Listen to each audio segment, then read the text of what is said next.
جیسا کہ میں نے پارٹ 1 میں بتایا تھا کہ بیت المقدس تینوں مذاہب کے لیے اہم جگہ ہے۔ مسلمانوں کے لیے بھی وہ انبیاء کی ہی نشانی تھی، اسی لیے ہیکل سلیمانی کو بیت المقدس کا نام دیا گیا۔ اسلام کے آغاز میں بیت المقدس کی جانب منہ کر کے نماز ادا کرنے کا حکم ہوا۔ 17 ماہ بعد ہماری عبادت کا رخ بیت المقدس سے بیت اللہ کی جانب موڑ دیا گیا، جسے پہلے حضرت آدم علیہ السلام اور پھر حضرت ابراہیم علیہ السلام نے تعمیر کیا۔ حضرت عمر رضی اللہ تعالیٰ عنہ کے دور میں اسرائیل یعنی یروشلم پر یہودیوں کا قبضہ تھا۔ بیت المقدس کے ہی احاطے میں انہوں نے گرجا گھر تعمیر کیا ہوا تھا اور یہودیوں کی نفرت میں عین تابوت سکینہ والی جگہ وہ گند پھینکا کرتے تھے۔ یروشلم کی فتح کے وقت جب حضرت عمر وہاں گئے تو عیسائیوں پر برہم ہوئے، وہاں صفائی کروا کر مسجد تعمیر کروائی اور قرآن میں معراج والے واقعے کی نسبت سے اس کو مسجد اقصیٰ کا نام دیا۔ یہودیوں کی دیوار گریہ بھی اسی احاطے میں موجود تھی، تو ذرائع کی حیثیت سے انہیں بھی وہاں آنے کی اجازت دے دی گئی۔ خلافت عباسیہ تک یروشلم ایک مسلم شہر رہا۔ اس کے بعد عیسائیوں نے دوبارہ یروشلم پر حملہ کر کے اس پر قبضہ کر لیا۔ صلاح الدین ایوبی نے عیسائیوں کے خلاف 50 سے زائد جنگیں کر کے بیت المقدس دوبارہ حاصل کیا اور پھر 700 سالوں تک یہ خلافت عثمانیہ کے زیر سلطنت رہا۔ یہودیوں کو بھی دیوار گریہ تک اپنے مذہبی اقدامات کی آزادی رہی اور یہودی آہستہ آہستہ پھر یروشلم میں آباد ہونا شروع ہو گئے۔ اس دوران میں کئی بار انہوں نے خلافت عثمانیہ کے سلطان کو پیسوں کے عوض یروشلم انہیں سونپنے کا لالچ دیا، لیکن ناکام رہے۔ اور پھر دوسری جنگ عظیم میں عیسائی ہٹلر نے چن چن کر تقریباً 60 لاکھ کے قریب یہودیوں کا قتل عام کیا گیا اور یہ در بدر بھاگنے پر مجبور ہو گئے۔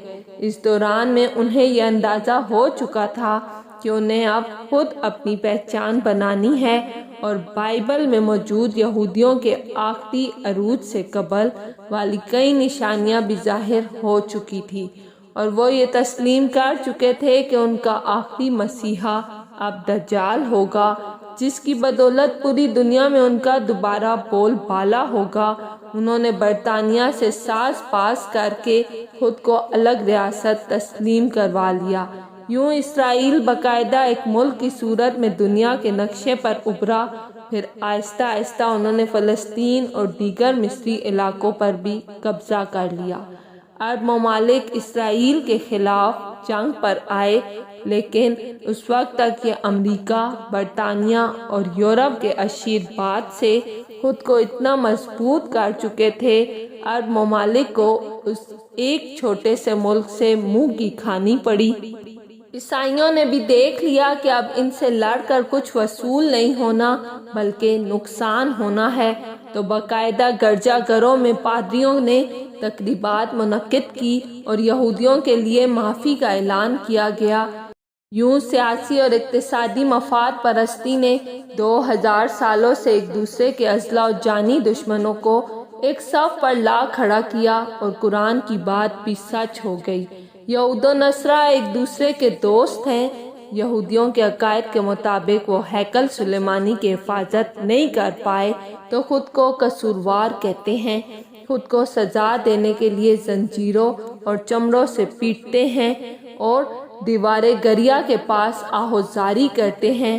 وہ ایمان رکھتے ہیں تیسری بار انہیں پوری دنیا پر حکمرانی حاصل ہوگی، اس کے لیے انہیں مسجد اقصیٰ کو گرانا ہوگا، جس کی تیاری وہ کر چکے ہیں۔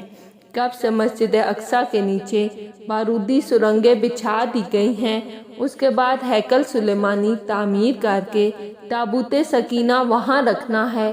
اطلاع ہے کہ تابوت سکینہ بھی وہ دوبارہ حاصل کر چکے ہیں، لیکن مسئلہ تھا سرخ گائے، کیونکہ ان کے عقیدے کے مطابق وہ ناپاک ہیں اور جب تک پاک نہیں ہو جاتے ہیکل سلیمانی تعمیر نہیں کر سکتے۔